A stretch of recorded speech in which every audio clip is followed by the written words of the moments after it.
Hello students, hope all of you are doing well and fine. आज बिल्कुल एक अलग टॉपिक का क्लास करने जा रहे हैं। इस चैप्टर का नाम है इनकम फ्रॉम अदर सोर्सेस। ये चैप्टर टैक्सेशन सब्जेक्ट के अंडर में आता है। टैक्स दो तरह का होता है, एक डायरेक्ट टैक्स एंड एक इनडायरेक्ट टैक्स। तो डायरेक्ट टैक्सेशन सब्जेक्ट के अंडर में ये चैप्टर आता है जिसका नाम है इनकम फ्रॉम अदर सोर्सेस। ये चैप्टर हायर सेकेंडरी के students and graduation and professional courses के स्टूडेंट्स के लिए हेल्पफुल रहेगा। तो income from other sources, as per income tax rules, income को 5 कैटेगरी में बांटा गया है। मतलब there are 5 heads of income. Number 1 income from salary, नौकरी करके जो आप कमाते हैं। Number 2 income from house property, घर से जो इनकम करते हैं, भाड़ा देकर, रेंट में देकर। Number 3 profits and gains from business और प्रोफेशन, बिजनेस से या प्रोफेशन से जो आप इनकम करते हैं। नंबर 4 कैपिटल गेन्स, प्रॉपर्टी बेचकर जो आपका गेन होता है। And number 5 income from other sources, जो आज हम लोग पढ़ने जा रहे हैं। इनकम फ्रॉम अदर सोर्सेस में कौन सा इनकम आएगा? बाकी 4 हेड में जो इनकम नहीं आएगा वो इनकम फ्रॉम अदर सोर्सेस में आएगा। इसको रेसिडुअरी हेड भी बोला जाता है। बाकी 4 हेड मतलब income from salary, income from house property, profits and gains from business और प्रोफेशन, कैपिटल गेन्स। ये 4 हेड में नहीं आए तो इनकम फ्रॉम अदर सोर्सेस में आता है। मैं शॉर्ट में थोड़ा एक्सप्लेन कर रहा हूं, डिटेल्स में नहीं जा रहा हूं, वो तो फिजिकल क्लासेस में मैं देता ही हूं डिटेली। तो इस इनकम फ्रॉम अदर सोर्सेस में प्रोबेबली क्या क्या इनकम आ सकता है उसका लिस्ट आउट किया है मैंने। बट ऐसा नहीं है कि इसके बाहर और कोई इनकम है नहीं, और भी बहुत सारे इनकम है। बट एग्जामिनेशन पर्पस के लिए मैंने लिस्ट आउट किया है कुछ इनकम, ऑलमोस्ट 30 इनकम, जो आपका एग्जाम के लिए इंपॉर्टेंट है। बट ऐसा नहीं सोचिएगा कि वो 30 के बाहर कोई ऐसा चीज नहीं है जो इनकम फ्रॉम अदर सोर्सेस में नहीं आता है। आता है, उसके बाहर भी बहुत सारी चीजें हैं। बट एग्जाम पर्पस के लिए मैंने 30 आइटम को ऐसा शॉर्ट किया है जो इनकम फ्रॉम अदर सोर्सेस में आता है। चलिए उसका लिस्ट देख लीजिए। What is taxable under this head, section 56। यहां पर 1 2 3 4 करके मैंने सारा इनकम को शॉर्ट आउट किया है। जिन लोग के पास मेरा स्टडी मटेरियल में ये सारा है, और मैं फिजिकल क्लासेस में ईच एंड इंडिविजुअल आइटम को एक्सप्लेन करता हूं, लेकिन अभी वो नहीं करने जाऊंगा क्योंकि उसमें क्या होगा, क्लासेस बहुत लेंदी हो जाएगा। जिन लोग के पास मेरा स्टडी मटेरियल नहीं है वो लोग स्क्रीनशॉट ले लीजिए इसका।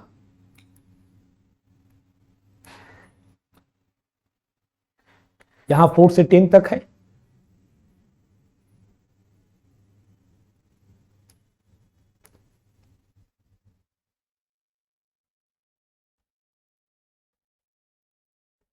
ये 30 आइटम मैंने शॉर्ट आउट किया है जो इस हेड के अंदर में आता है। बट मैं फिर से बताया आपको, this is not the last but the least. ये लास्ट नहीं है, इसके बाद भी है, बट एग्जाम के लिए ये 30 मुझे इंपॉर्टेंट लगा। यहां पर आपको एक बात ध्यान रखना है, जब आपको इनकम करते हैं तो इनकम करने से पहले कुछ खर्च भी होता है। तो अगर किसी इनकम के पीछे कुछ खर्च किए हैं आप, और वो खर्च अगर रीजनेबल है, तो इनकम टैक्स डिपार्टमेंट उसको एडमिट करता है। मतलब इनकम टैक्स का कहना है, इनकम टैक्स रूल्स का कहना है कि अगर कोई इनकम के पीछे आपने कुछ जस्टिफाइड खर्च किया है, एडमिजिबल खर्च किया है, तो वो खर्च को आप डिडक्ट कर सकते हैं, उस इनकम से एडजस्ट कर सकते हैं, मतलब उस इनकम से माइनस कर सकते हैं। Except expenses against casual income. Casual income में कोई भी तरह का खर्च आप माइनस नहीं कर सकते हैं, रहा तो भी नहीं कर सकते। मतलब कैजुअल इनकम के पीछे अगर आपने कोई खर्च किया है उसको एडजस्ट नहीं कर सकते हैं। बाकी सभी इनकम से उसका अपना खर्च को आप एडजस्ट कर सकते हैं, डिडक्ट कर सकते हैं। यह बात का ध्यान रखिएगा। चलिए अपना स्टडी मटेरियल से कुछ सम्स आज हम लोग सॉल्व करते हैं।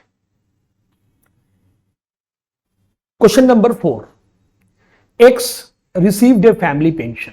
फैमिली पेंशन क्या चीज होता है? एक विधवा को जो पेंशन मिलता है, मतलब एक विडो, उसका हस्बैंड मर जाने के बाद, जब तक उसका हस्बैंड जिंदा था तो हस्बैंड को जो पेंशन मिला वो हस्बैंड एंड वाइफ दोनों के लिए है, जॉइंटली, और वो पेंशन टैक्सेबल होगा income under the head salary. But जब उसका हस्बैंड मर गया, डिजीज्ड, तो पेंशन उसका वाइफ को मिलेगा। वाइफ विडो हो गई, अब एक विडो को जो पेंशन मिलता है उसको फैमिली पेंशन बोला जाता है। उसके लिए भी इनकम है, और वो सैलरी में नहीं आएगा, वो इनकम फ्रॉम अदर सोर्सेस में आएगा। ये देखिए, मैं लिस्ट में आपको दिखा दूं, इनकम फ्रॉम अदर सोर्सेस में फैमिली पेंशन था। ये देखिए 10 नंबर पॉइंट, फैमिली पेंशन। मेरा जो 30 आइटम है उसके अंदर ये भी है। ठीक, तो क्या बोल रहा है? उसको 30,000 रुपया पेंशन मिला है साल भर का। Under which head is the family pension taxable? अभी मैंने आपको दिखाया इनकम फ्रॉम अदर सोर्सेस में आएगा, तो ये बात हम पहले लिख देंगे कि ये इनकम फ्रॉम अदर सोर्सेस में आएगा। X received family pension ₹30,000 is taxable under the head income from other sources. ये पूछा था कौन सा हेड में आएगा।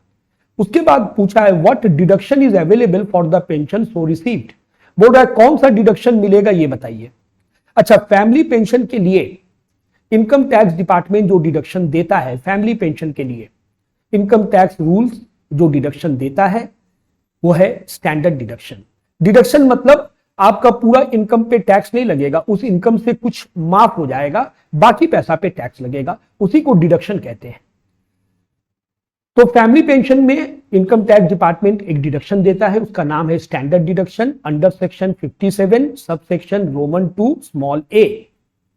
List of the following 2 alternative. 2 point में जो छोटा होगा, कौन सा 2 पॉइंट? पहला पॉइंट, पहला अल्टरनेटिव 1/3 ऑफ सच पेंशन, जो पेंशन मिला उसका 1/3, 30,000 का 1/3 10,000 होगा। सेकेंड अल्टरनेटिव मैक्सिमम लिमिट 15,000, 15,000 रुपया, तो 1/3 ऑफ पेंशन आया 10,000, मैक्सिमम लिमिट 15,000। दोनों में जो छोटा अमाउंट होगा उतना गवर्नमेंट डिडक्शन देगा, उतना छोड़ देगा गवर्नमेंट। दैट मीन्स 10,000 का डिडक्शन मिलेगा।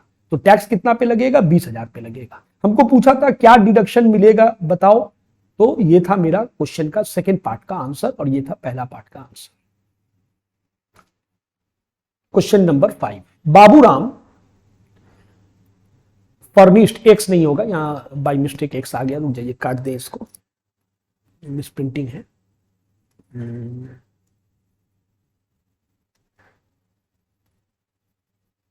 बाबूराम एसएसी है, बाबूराम अपना इनकम का डिटेल्स दे रहा है।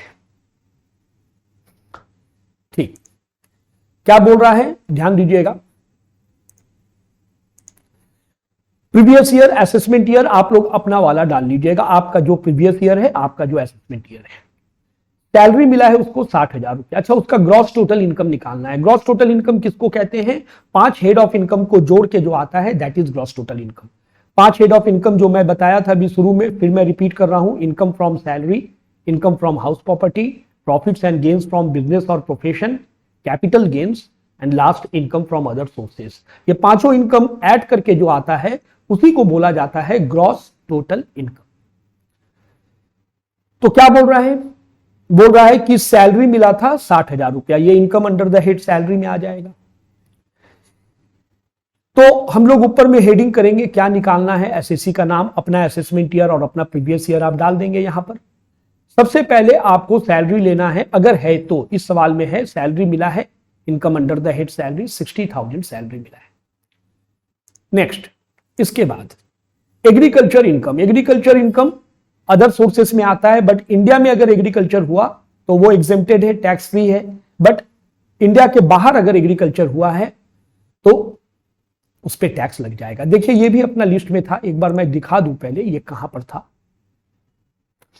ये देखिए agriculture income from land situated outside India. India में अगर एग्रीकल्चर हो रहा है तो ध्यान रखिएगा उस पर टैक्स नहीं लगेगा, एग्जेम्प्टेड है। बट इंडिया के बाहर अगर एग्रीकल्चर इनकम हो रहा है तो उस पर टैक्स लग जाएगा। ये रहा।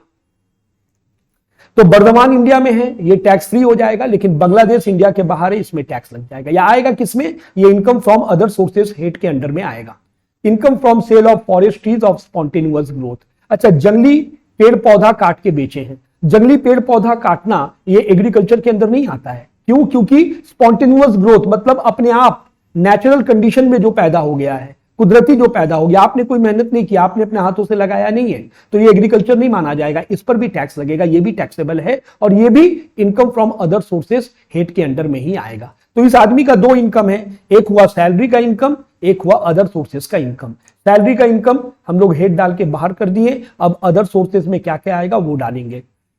वर्धमान में जो एग्रीकल्चर हो रहा है वो तो इंडिया में है, टैक्स फ्री हो जाएगा, लेकिन बांग्लादेश वाला में टैक्स लग जाएगा। ये रहा। और जो पेड़ पौधा जंगली हो गया था, काट के बेचे हैं, वो एग्रीकल्चर नहीं है। एग्रीकल्चर होने के लिए आपको एग्रीकल्चर से रिलेटेड सारा ऑपरेशंस करना पड़ेगा। मतलब एग्रीकल्चर से रिलेटेड जो जो चीज करना चाहिए सारा चीजें करना पड़ेगा। जैसे आपका पेड़ पौधा लगाना, मिट्टी में पानी देना, मिट्टी खोदना, सार मिलाना, खाद मिलाना, फर्टिलाइजर वगैरह, तो वो सब आपने कुछ नहीं किया। नेचुरल कंडीशन में पेड़ पौधा हो गया, काट के बेच दिया, तो ये एग्रीकल्चर नहीं माना जाएगा। ये भी इनकम फ्रॉम अदर सोर्सेस में आएगा। तो इनकम फ्रॉम अदर सोर्सेज में इस आदमी का 9,000 इनकम हो गया। अब ये दोनों इनकम को जोड़ देंगे, और कोई इनकम है नहीं, house property, PGBP, capital gains नहीं है, तो जो आएगा that is gross total income. ये रहा। Next sum. Professor S Bhattacharya, renowned author. Professor S Bhattacharya किसी किताब का लेखक है, ऑथर है, राइटर है। उनको 1 लाख रुपया मिला था as royalty from books written by him. एक किताब लिखा था तो उनको रॉयल्टी मिला था उसका, और किताब लिखने में उनका ये सब खर्च हुआ है। His incidental expenses in this connection were as follows. You are required to compute income from of Professor Bhattacharya under the appropriate head. बोल रहा है इनका इनकम निकालो जिस हेड में आए। तो किताब लिख के पैसा मिला है, रॉयल्टी मिला है, ये अदर सोर्सेस में आता है। मैं आपको दिखा दूं एक बार, अदर सोर्सेस में ये है, कहां पर है थोड़ा देख लीजिए। आप लोग इसका स्क्रीनशॉट ले लीजिएगा जिसके पास ये नहीं है, मतलब मेरा फॉर्मूला नहीं है। ये देखिए 17 नंबर में इनकम फ्रॉम रॉयल्टी। ठीक, तो बोल रहा है प्रोफेसर एस भट्टाचार्य को रॉयल्टी मिला है, ये किस हेड में आएगा, अदर सोर्सेस में आएगा। किताब लिखने में उसने कुछ खर्च किया है। Salary of typist, purchase of journal for reference purpose, cost incurred in connection with browsing internet for collecting reference material. किताब लिखने में वो टाइप करवाया है तो टाइपिस्ट को सैलरी दिया है, और रेफरेंस पर्पस के लिए बुक्स और जर्नल्स खरीदा था। किताब लिखने के लिए पहले रेफरेंस पर्पस के लिए बुक्स और जर्नल्स का जरूरत होता है, वो खरीदा था, और इंटरनेट सर्फिंग ब्राउजिंग किया है, उसका खर्च हुआ है। तो मैंने शुरू में क्या बोला था, किसी इनकम को करने के पीछे अगर आप कोई खर्च करते हैं, जस्टिफाइड खर्च, तो इनकम टैक्स डिपार्टमेंट उस खर्च को एडजस्ट करने का इजाजत देता है। यानी 1 लाख के अगेंस्ट में ये 3 खर्च को आप एडजस्ट कर सकते हैं, मतलब डिडक्ट कर सकते हैं। ऊपर में हम लोग हेडिंग कर देंगे, ये इनकम फ्रॉम अदर सोर्सेस में आएगा। असेसमेंट ईयर, प्रीवियस ईयर आप अपना वाला डाल देंगे। रॉयल्टी लिखकर कितना मिला, 1 लाख रुपया मिला। वहां से इन्होंने 3 टाइप का खर्च किया, एक्सपेंसेस इनकर्ड, तीनों खर्च का डिडक्शन इनको मिल जाएगा। तीनों खर्च जोड़ के इतना पैसा का डिडक्शन मिल जाएगा, यानी इनका net income from other sources 74,000। Next सवाल में चलते हैं। From the following information compute income from other sources.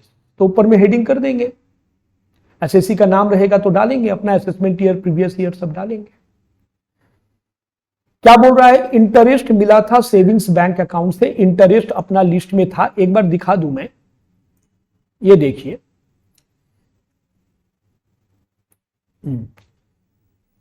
ये देखिए 7 नंबर पॉइंट, सारे तरह का interest income from other sources में आता है। तो ये इनकम फ्रॉम अदर सोर्सेस में आएगा 6,000। विनिंग 3 लाख रुपया ग्रॉस विनिंग कैजुअल इनकम में आता है। ये देखिए कैजुअल इनकम में था, कैजुअल इनकम अपना 2 नंबर पॉइंट में था, casual income winning from lotteries. तो आपको मेमोराइज करके रखना पड़ेगा कि किसमें क्या आता है। अच्छा, उसके बाद income from subletting, income from subletting भी था, मैं आपको दिखा दे रहा हूं जस्ट, इससे आपको थोड़ा कॉन्फिडेंस मिल जाएगा। इनकम फ्रॉम सबलेटिंग भी था।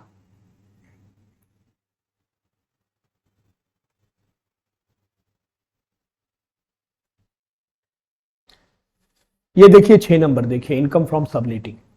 सबलेटिंग मतलब क्या, किसी से आप भाड़ा में घर लिए और फिर किसी और को ज्यादा भाड़ा में आप घर दे दिए, मतलब आप खुद टेनेंट हैं। सपोज आप हमसे 5,000 रुपया में लिए घर और किसी को आप 8,000 रुपया में वही घर भाड़ा में दे दिए, तो बीच में 3,000 रुपया आप इनकम कर लिए, इसको सबलेटिंग कहते हैं। ये भी इनकम फ्रॉम अदर सोर्सेस में आता है और इसके पीछे खर्च हुआ है उसका 3,000 रुपया। डिविडेंड मिला है इंडियन कंपनी से, 1 नंबर में था dividend. Income from the activity of owning and maintaining race horses, race का घोड़ा आप पालते हैं, आपका घोड़ा रेस में दौड़ता है। ये रेस खेल नहीं रहे हैं आप रेस का घोड़ा भाड़ा में देते हैं, मतलब आपका घोड़ा ले जाके रेस करवाता है वो, और आपको उसका पैसा मिलता है। ये भी था, देखिए मैं दिखा रहा हूं।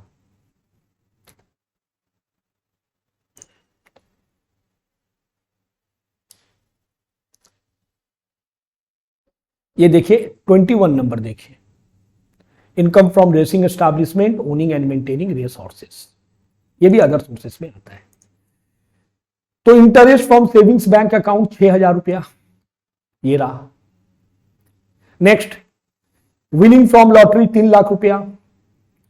नेक्स्ट, घर भाड़ा में लेके फिर किसी और को भाड़ा में दिए हैं, 5,000 रुपया आपको भाड़ा मिलता है। देख लीजिए एक बार, 5,000 रुपया पर मंथ है, 12 महीना का 60,000 रुपया। वहां से उस घर का भाड़ा आपको भी देना पड़ता है। आप ये भाड़ा ले रहे हैं 5,000 रुपया, जिसको ये घर भाड़ा में दे दिए हैं, और ये घर जिससे आप भाड़ा में लिए, आप खुद टेनेंट हैं। लैंडलॉर्ड को आप 3,000 रुपया देते हैं, यानी इसके पीछे आपका 3,000 खर्च होता है। तो खर्च आप डिडक्ट कर सकते हैं, पर मंथ है ये, यानी आपका नेट इनकम 24,000 रुपया एडजस्ट करने के बाद। Dividend from Indian company, income from activities of owning and maintaining race horses, सारे को जोड़ देंगे तो इनका इनकम फ्रॉम अदर सोर्सेस पता चल जाएगा। ये रहा। नेक्स्ट क्वेश्चन में चलते हैं। From the following information relating to the assessment year, आप अपना डाल दीजिए। Compute income under the head income from other sources. Family pension 3,500 रुपया पर मंथ, अभी आप देखे थे फैमिली पेंशन, आपको दिखाया था, लिस्ट में था ये। अदर सोर्सेस का जो 30 पॉइंट्स मैंने दिया उसमें था। अब फैमिली पेंशन से डिडक्शन मिलता है, जिस डिडक्शन का नाम है स्टैंडर्ड डिडक्शन। गवर्नमेंट कुछ डिडक्शन देता है under section 57 subsection Roman 2 small A, list of the following 2 alternative. पहला ऑल्टरनेटिव क्या था, पेंशन का 1/3, 42 का 1/3। दूसरा क्या था, मैक्सिमम लिमिट 15,000। दोनों में जो छोटा होगा उतना गवर्नमेंट माफ कर देगा, यानी 14,000 गवर्नमेंट से डिडक्शन मिल गया। तो 42,000 पे अब टैक्स नहीं लगेगा, 42,000 से 14,000 माइनस करके इतना तो डिडक्शन मिल गया आपको, इस पैसा पे टैक्स लगेगा। Next, dividend from Indian company remuneration as an examiner. Dividend from Indian company 1 number में डिविडेंड था। रेम्यूनरेशन कहां था दिखा दूं मैं आपको, देख लीजिए, देखिएगा तो ज्यादा कॉन्फिडेंस मिलेगा।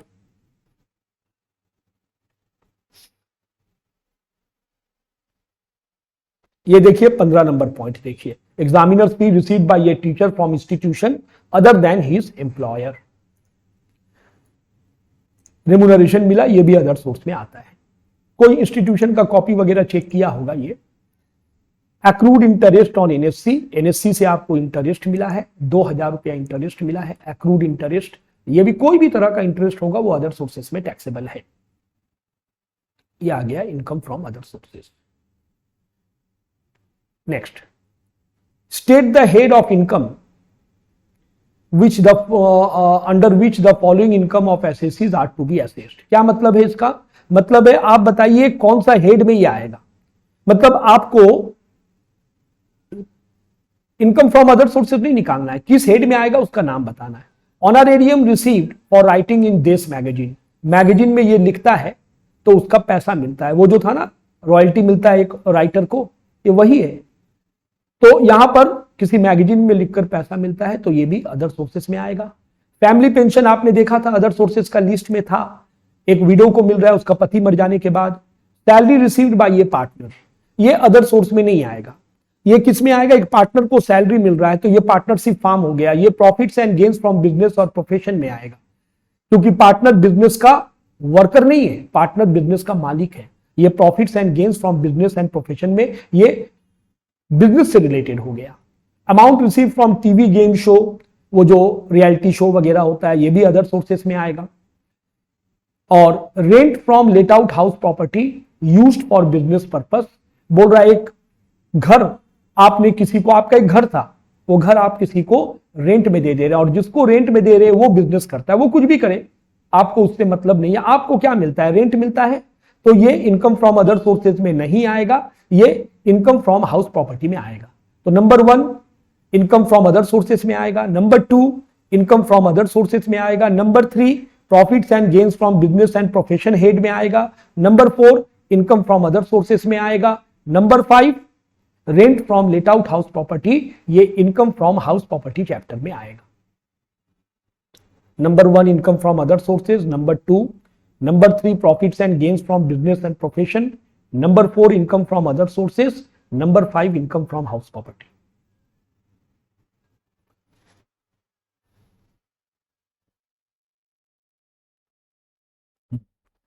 State the head of income, इसमें भी वही बताना है कौन सा हेड में आएगा। Remuneration received for examining the university answer script, income from other sources में आएगा। Fees received by director, director fees other sources में था, दिखा दूं एक बार देख लीजिए।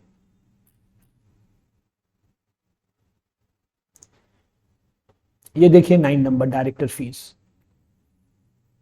ये अदर सोर्सेस में आता है।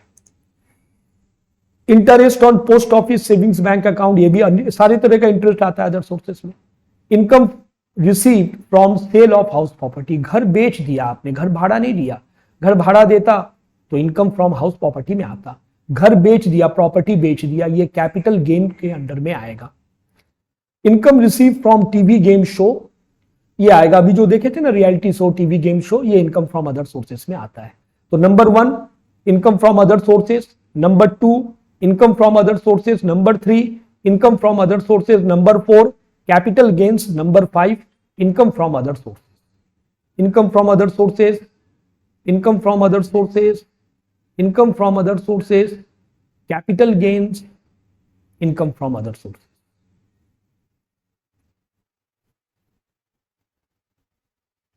Next, Chayan submits the following particular of the income and outgoings for the year.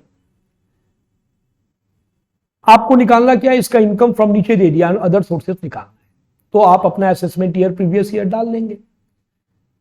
Lottery से पैसा मिला है, 30% टैक्स काट के मिला है, 14,000 मिला है, यानी ये 14,000 जो है, अच्छा ये किस में आएगा, कैजुअल इनकम जो 2 नंबर में था, ये 14,000 जो मिला है, ये 14,000 टैक्स काट के मिला है 30%, that means it is equivalent to, ये कितने के बराबर है, ये 14,000 70% के बराबर है।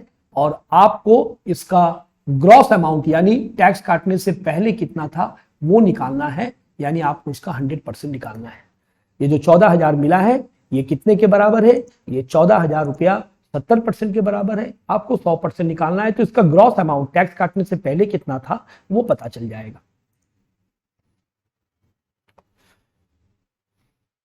नेक्स्ट ये देखिए,